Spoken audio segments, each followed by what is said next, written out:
પાછલા 3 મહિનાથી અમે આખું સંગઠન અને જાગૃત નાગરિકોને ભેગા કરીને એક ટીમ વર્ક કર્યા બાદ આજે આ દિવસે અમે પહોંચ્યા છીએ. અમારો એક જ એજન્ડા છે કે વડોદરા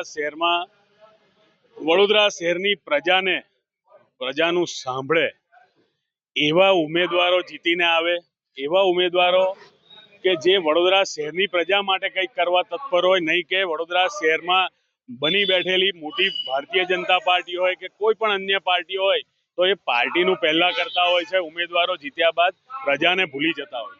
આ વડોદરા શહેરના નાગરિકો માટે અમારી વિચારધારા સાથે આજે અમે વડોદરા નવનિર્માણ સંઘની શરૂઆત કરી છે. અલગ અલગ જગ્યાએ ગણેશજી રાજા સ્વરૂપે જ્યારે બિરાજમાન થવાના છે તો ક્યાંક ને ક્યાંક આજ ગણેશજી ન્યાય કરશે.